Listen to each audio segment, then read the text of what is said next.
The rain had settled into a gentle drizzle, misting the cobbled streets of Windmere Hollow. Beneath the amber glow of the gas lamps, a solitary figure stood still. Eleanor Blackwood, draped in a long charcoal coat, clutched a letter against her chest. Her fingers trembled, not from the cold, but from the weight of words inked in haste and regret. The postmark read London, though the sender had vanished without a trace 6 months earlier. It was from Daniel Whitmore, her childhood friend, her once fiancé, and the man who had disappeared on the eve of their wedding. Eleanor hadn't set foot in Windmere Hollow since that cursed day. Too many whispers. Too many eyes that offered pity she did not want. But now, something in Daniel's letter had drawn her back. You must come back. The truth isn't what it seems. They're watching me. They know. The letter ended with no name. Just initials. D.W. She tucked it back into her coat as the train behind her hissed and wheezed, pulling away from the station. Eleanor walked toward Blackwood Manor, her ancestral home perched at the edge of Windmere's cliffs, a place of grandeur and ghosts. The manor looked untouched, though ivy had claimed the stone like a creeping disease. Mrs. Penley, the aging housekeeper, greeted her with a stiff nod. She looked thinner, her eyes sunken, her voice brittle. No one's been up to the tower since he left, miss, she said, not daring to speak Daniel's name. Strange sounds, late at night. Doors opening on their own. Some say the house isn't right anymore. Eleanor said nothing. She climbed the spiral stairs to the eastern wing, her heels echoing like distant thunder. When she opened the door to Daniel's study, she felt it instantly, the presence. The room was undisturbed, but the air was different, like someone had just been there. On the mahogany desk sat a small black notebook.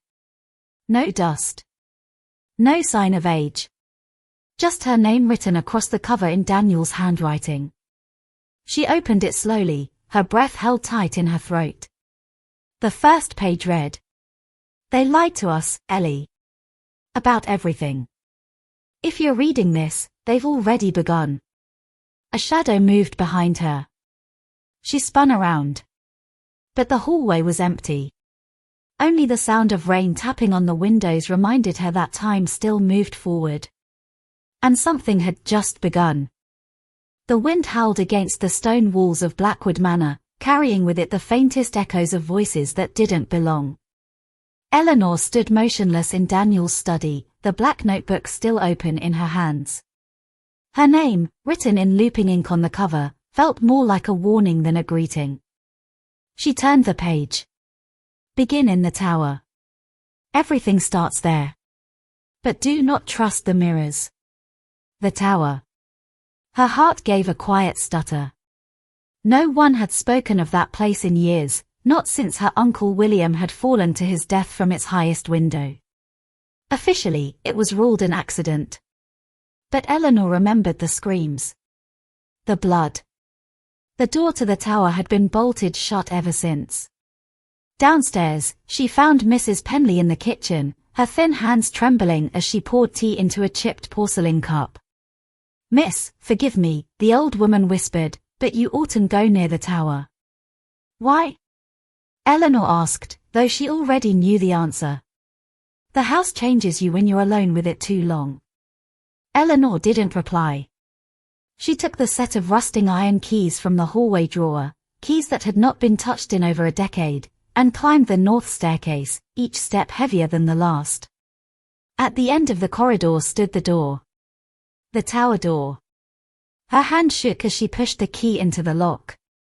With a loud click, it gave way. A rush of cold air met her as the door creaked open. Inside, dust blanketed everything, the air thick, the silence unnatural. The spiral staircase ahead coiled like a serpent. As she ascended, each step groaned under her weight, the wooden boards weary from years of solitude. At the top, she reached a small, round chamber. The window from which Uncle William had fallen was boarded up.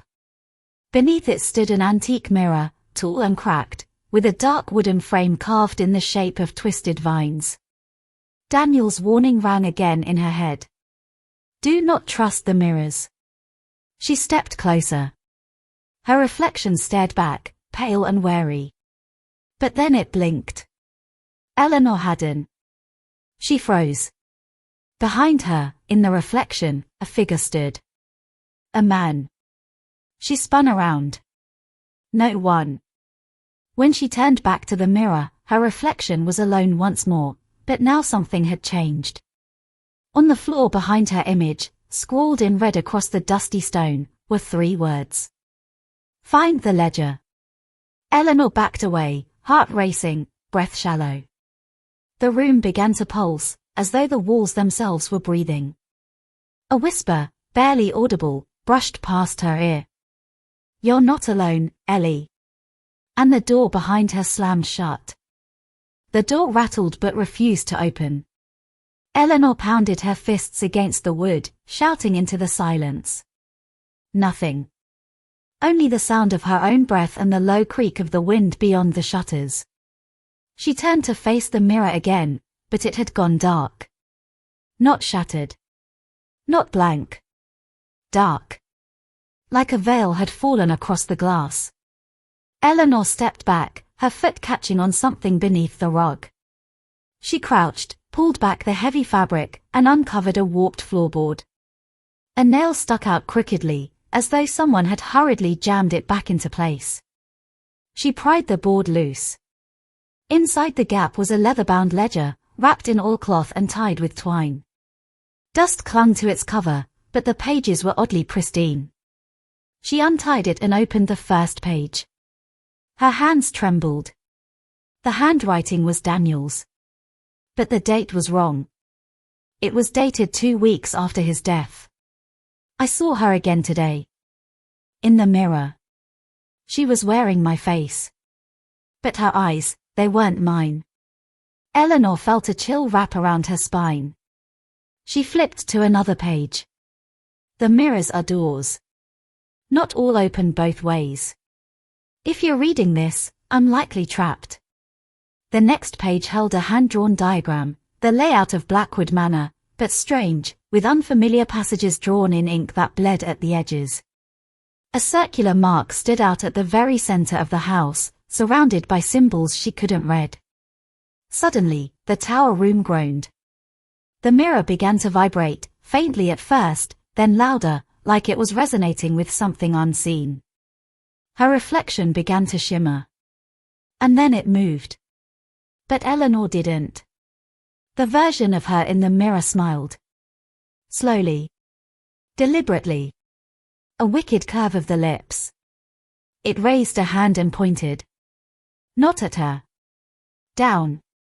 Eleanor looked back at the floor.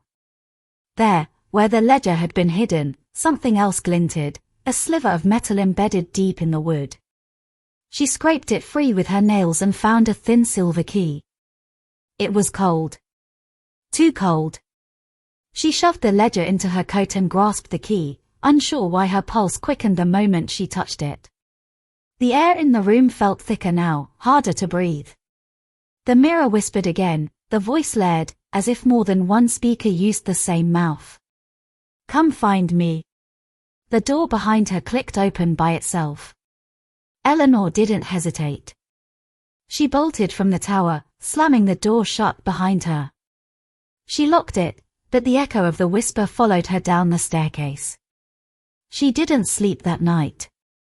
Instead, she sat by the fireplace, ledger open on her lap, candlelight flickering across its pages. And in every mirror in the room, her reflection didn't move at all.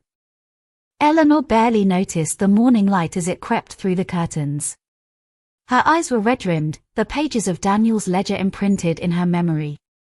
She hadn't dared look into a mirror since leaving the tower. She traced the diagram again. The mysterious circle at the heart of Blackwood Manor. A part of the house she'd never seen. Or perhaps, never been allowed to see. She dressed quickly and pocketed the silver key. Her footsteps echoed through the old corridors as she followed the map, counting paces, noting each turn. Past the crumbling parlor, through a servant's passage walled with damp, until she reached the back of the house where no light touched the stone. Here, the wallpaper peeled like old scabs. The air was thick, close, and smelled faintly of smoke and lilac. Eleanor ran her fingers along the wall. She found it. A seam.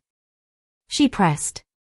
With a low creak, a hidden door opened inward, revealing a narrow staircase leading down into shadow. The hairs on her neck rose, but she descended. The staircase spiraled, impossibly long for a house this size. The further down she went, the colder it became. At the bottom, she reached a long corridor lined with rusted sconces and walls covered in aged black wallpaper. Shapes moved within its patterns when she wasn't looking directly at them. A low hum vibrated beneath her feet. Ahead stood an arched wooden door with an iron keyhole. Eleanor pulled out the silver key. It slid in without resistance and turned with a satisfying click. The door opened. She stepped into a library. A vast, underground chamber stretching farther than the house itself should allow. Shelves rose to the high ceiling, crammed with volumes in every language she didn't recognize. Candlelight glowed without flame, casting warm, shifting shadows. But what chilled Eleanor most was the silence. It wasn't the silence of emptiness. It was the silence of listening. On a central table lay another mirror. Oval, framed in what looked like bone, and smaller than the others. As Eleanor approached, it flickered and lit up on its own. Her own reflection stared back at her. But then, as if beneath the surface of the glass, another figure emerged behind her. Daniel. He looked gaunt, pale, his eyes wild with fear. He reached out toward her, mouth forming silent words. "Help me." The image flickered and he was gone. Eleanor staggered back. The mirror pulsed once, then faded. Her breath came quick and shallow. She turned to leave, but now the library had changed. The doorway she came through was gone. In its place, only black shelves filled with books. And a new whisper rose from the walls. "You've opened the door, now find the way." The whispers followed Eleanor as she wandered the impossible library. She called out for help, but the silence merely thickened around her, smothering every sound. She moved through aisles upon aisles of ancient volumes, each spine etched with symbols that seemed to shift the longer she stared. Some books pulsed faintly with an inner glow. Others breathed, she swore it. One even trembled when she passed, as though holding back a scream. At the center of the next chamber, Eleanor found a table stacked with journals. Unlike the others, these were bound in leather worn soft by time and covered in dust. She opened one carefully. Inside were pages upon pages of handwritten notes, in a hand she recognized. Daniel's. Each entry became more desperate, more incoherent. "The ink moves when I sleep. Voices in the walls know my name. I tried to burn the book. It laughed." Eleanor felt her heart pound. She turned the next page, and stopped. Her own name stared back at her. Eleanor came again today. She didn't see me, but she felt something. The library likes her. I fear it loves her. It never loved me. She dropped the journal, breath quickening. Her pulse roared in her ears. She turned toward the shelves, only to find them closing in. The library was shifting again. A voice hissed softly. "Right with us."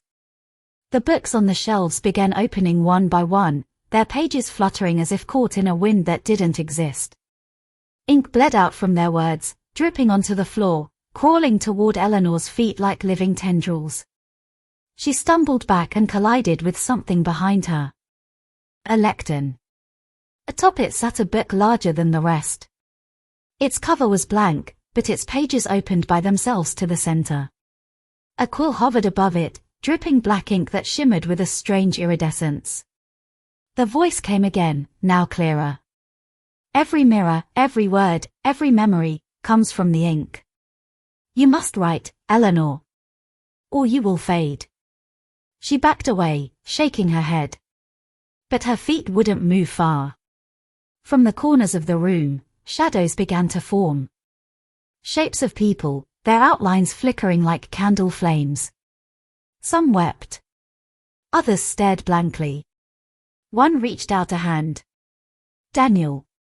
Don't write," he whispered. "That's how it takes you. That's how it took me." The quill hovered higher, twitching like a bird ready to dive.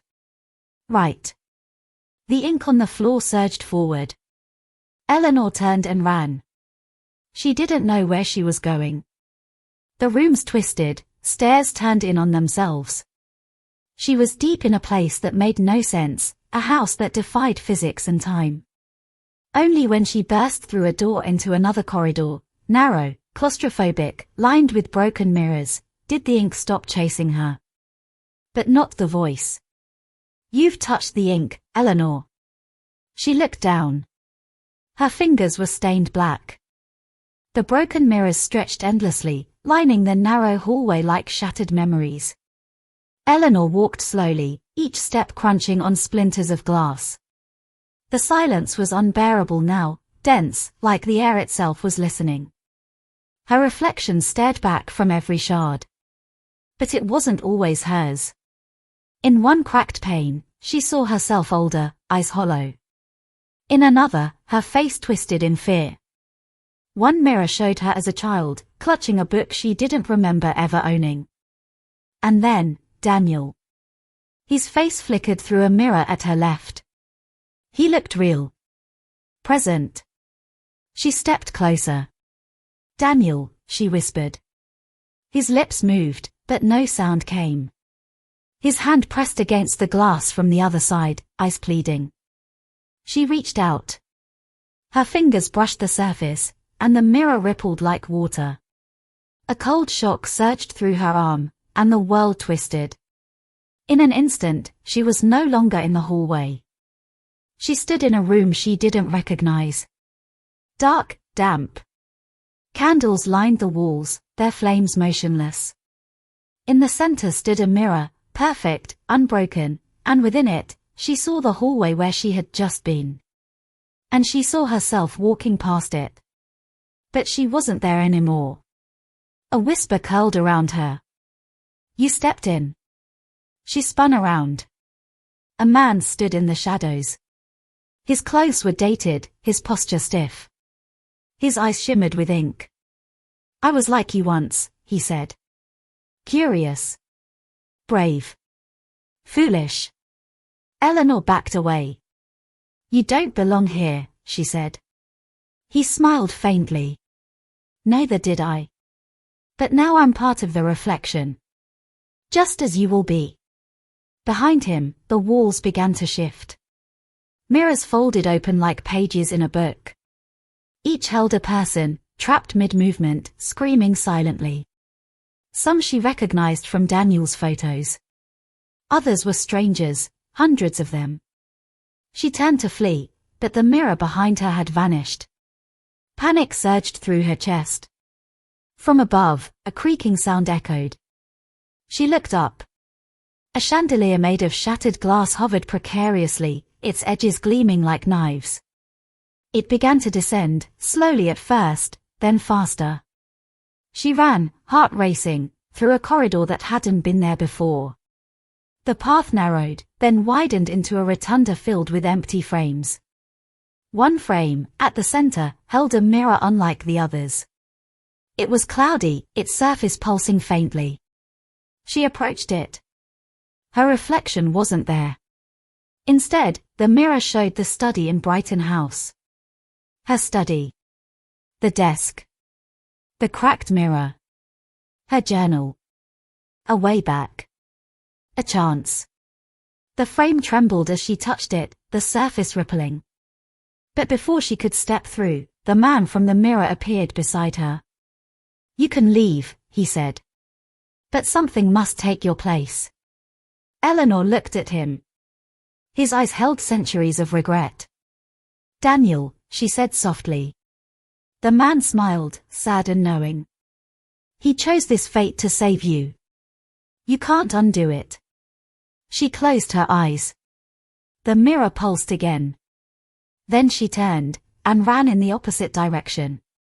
The shadows howled in protest.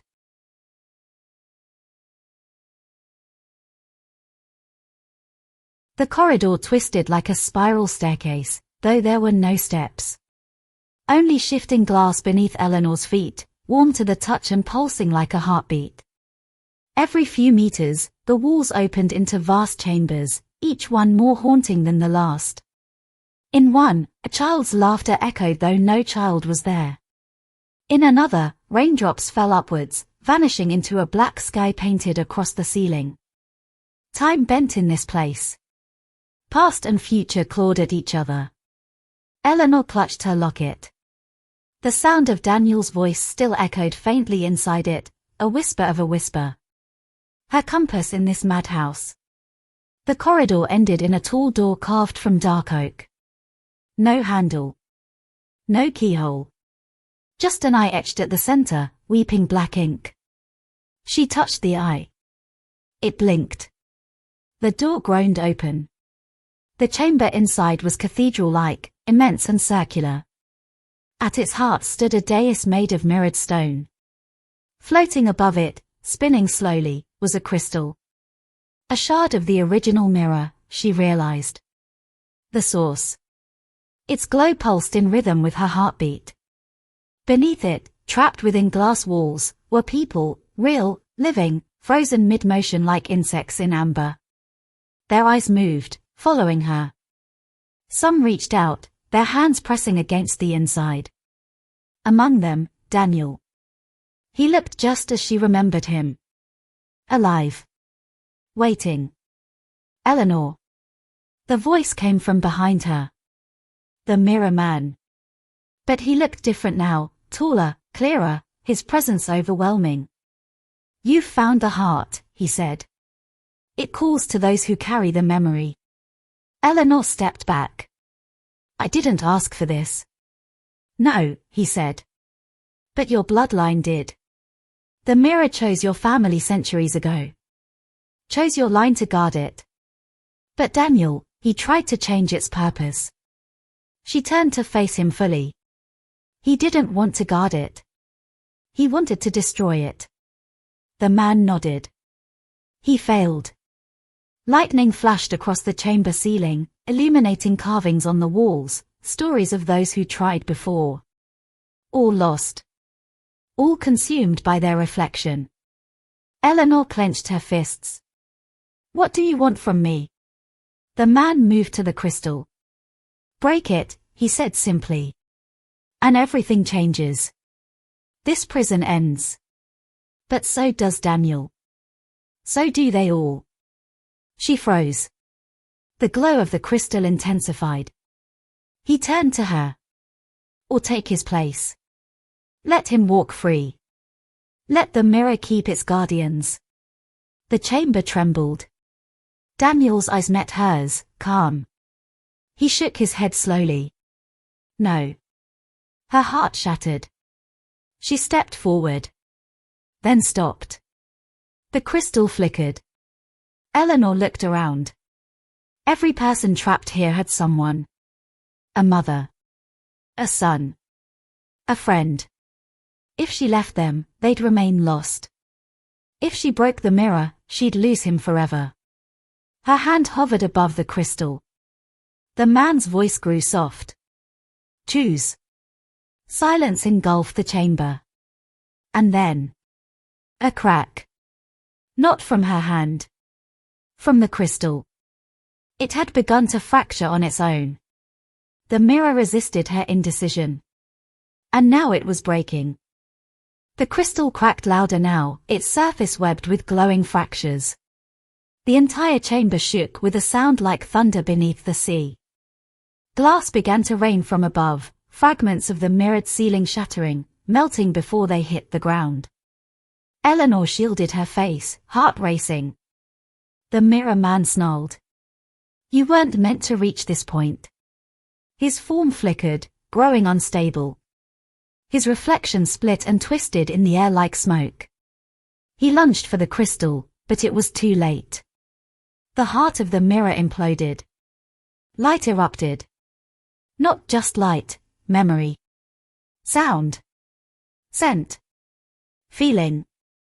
The essence of everyone who had ever been caught in the mirror's grasp exploded outward in a blinding cascade. Eleanor screamed, not in fear, but in awe, as the chamber dissolved around her. Suddenly, she was standing in the middle of her old living room in Eastmere. The fireplace glowed softly. Rain pattered against the window. The clock on the mantel ticked calmly. Daniel stood in front of her. Real. Alive. Is it over? She whispered. He looked down at his hands, then around the room. I think we're free. From the mirror's shadow, one final echo shimmered, a whisper, barely heard. Guardians no more. But remember us.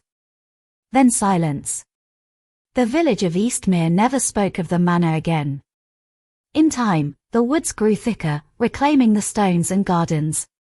The path to the estate disappeared beneath moss and thyme. But sometimes, on cold misty mornings, children would say they saw flickers of themselves in puddles where no reflections should be. An eye in a tree trunk. A laugh with no source. Eleanor never returned to the estate. She and Daniel moved quietly to the coast, where the cliffs met the sea and the wind carried only the cries of gulls.